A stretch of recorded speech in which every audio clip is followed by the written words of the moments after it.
அரசியல் கயிறு. அரசியல்வாதிகள் நாட்டு மக்களினால் தெரிவு செய்யப்படுகின்றார்கள்.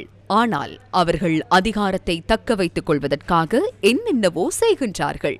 சிலர் கயிறு கொடுக்கிறார்கள், சிலர் கயிறை விழுங்குகிறார்கள். வரலாற்றை சற்று திரும்பி பார்ப்போமா?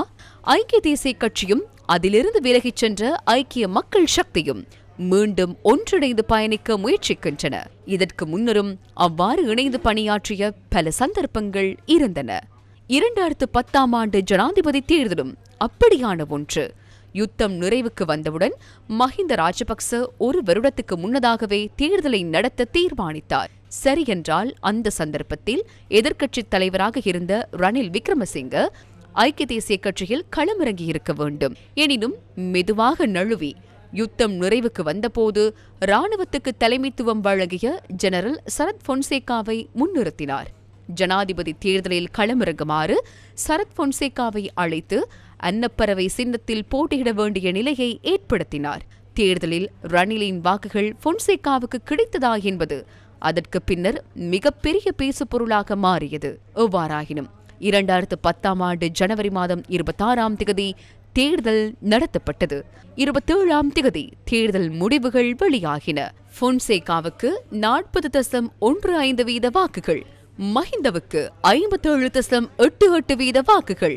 தேர்தல் முடிவுகள் வெளியாகும் போது பொன்சேகா ஆதரவளித்த அனைத்து கட்சிகளின் உறுப்பினர்களுடன் கொழும்பில் உள்ள பிரபல ஹோட்டல் ஒன்றில் இருந்தார். தேர்தல் முடிவுகள் வெளியான போது பாதுகாப்பு தடைகள் போடப்பட்டு அந்த ஹோட்டல் சுற்றி வளைக்கப்பட்டது.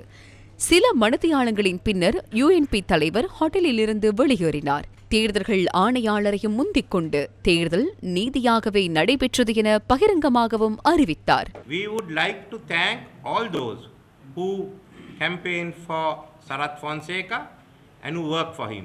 இறுதியில் 2010 பிப்ரவரி 8ஆம் தேதி ஜெனரல் பொன்சேகா கைது செய்யப்பட்டார். இவ்வாறே 2010 ஜனாதிபதி தேர்தல் நிறைவடைந்தது. ஐக்கிய தேசிய கட்சியின் தலைவர் மெதுவாக நழுவினார், பொறுப்பை வேறொருவர் மீது சுமத்தினார். தற்போது மீண்டும் அரசியல் கூட்டுக்காக பச்சை கொடியை அசைக்கின்றார். இது மற்றுமொரு அரசியல் கயிறா? கயிறை கொடுப்பது யார்?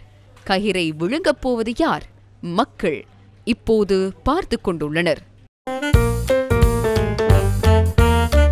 அரசியல் கயிறு.